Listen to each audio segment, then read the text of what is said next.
سر یہ پہلی بات تو یہ ہے نا کہ ہم اسے اعتقادی تو نہیں کہیں گے، عملی ہی کہیں گے، کیونکہ اگر اعتقاد یہ ہے بھی تو غیر شعوری طور پر، مطلب کسی کو اس کی سمجھ نہیں ہے نا، اصل میں اتمام حجت بھی ایک کام ہوتا ہے، ایجوکیٹ کرنا بھی۔ لیکن اگر یہ کوئی یہ کہے نا کہ اب آخر میں آپ نے کیا کہا تھا، یہ کچھ لوگ اسے کیا کہتے ہیں، فسق۔ دیکھیں قرآن نے تینوں لفظ استعمال کیے ہیں، وَمَن لَمْ يَحْكُم بِمَا أَنزَلَ اللَّهُ، کافر بھی کیا، ظالم بمعنی شرک، اور فسق، تینوں لفظ استعمال کیے ہیں، ٹھیک ہے۔ اچھا فسق بھی کوئی ہلکا لفظ نہیں ہے، محبت میں جب آپ شرک کرتے ہیں تو یہ فسق کی وہ قسم ہے کہ جس کے بعد اللہ ہدایت نہیں دیتا۔ قُلْ إِنْ كَانَ آبَاؤُكُمْ وَأَبْنَاؤُكُمْ وَإِخْوَانُكُمْ وَعَشِيرَتُكُمْ وَأَمْوَالٌ اقْتَرَفْتُمُوهَا وَتِجَارَةٌ، یہ ساری 8 أَحَبَّ إِلَيْكُم مِّنَ اللَّهِ وَرَسُولِهِ وَجِهَادٍ فِي سَبِيلِهِ فَتَرَبَّصُوا حَتَّى يَأْتِيَ اللَّهُ بِأَمْرِهِ وَاللَّهُ لَا يَهْدِي الْقَوْمَ الْفَاسِقِينَ۔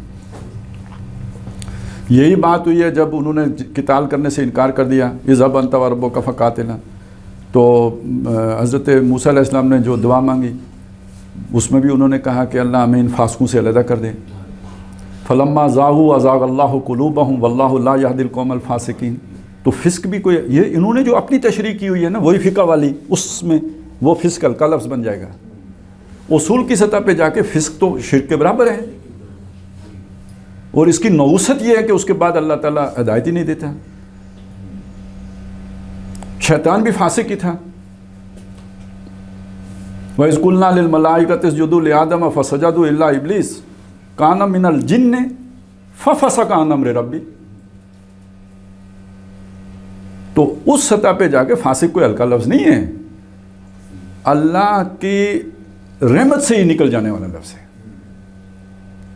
کم از کم یہاں تو اسی معنی میں یہ استعمال ہوا نا کہ جسے اس سارے تصور کی سمجھ آ گئی اور اس کے بعد بھی وہ اوندا ہو گیا۔ اصل مجرم یہ ہے، ان سب سے بڑا مجرم یہ ہے۔ یہ تو ہدایت پا کے گمراہ ہوا ہے، ایسوں کو تو اللہ بالکل نہیں ہدایت دیتا۔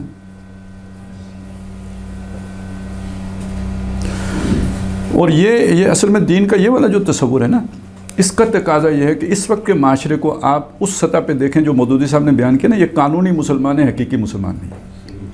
تو قانونی مسلمان ہونے کا الاؤنس دینا پڑے گا آپ کو، جب تک آپ ان پر اتمام حجت نہیں کر دیتے۔ آپ ان پر وہ فتویٰ، باقی اگر وہ فقہاء لگاتے ہیں تو بے شک لگائیں، کیونکہ ان کا کام ہی فتویٰ لگانا ہے، داعی کا کام فتویٰ لگانا نہیں ہے۔ آپ ان پر اس فتوے کا اطلاق نہ شرک کا کریں نہ کچھ کریں، سمجھائیں ضرور، جیسے ابھی ہم نے یہ سمجھا، فتویٰ نہیں لگا رہے ہم کسی پہ۔ یہ چیز ہے، اور اصل میں ہماری دینی جماعتوں کو کرنے کا کام یہ ہے، یہ ایجوکیشن ہے۔ پھر اس کے بعد جا کے جب آپ معاشرے میں ان چیزوں کو معروف کا درجہ دے لیں، اپنی ایجوکیشن سے ان کو معروف بنا لیں، پھر آپ کہتے ہیں کہ یہ فسق کر رہے ہیں یا فلانا کر رہے ہیں یا یہ کر رہے ہیں۔ ابھی تو ماحول ہی نہیں ہے۔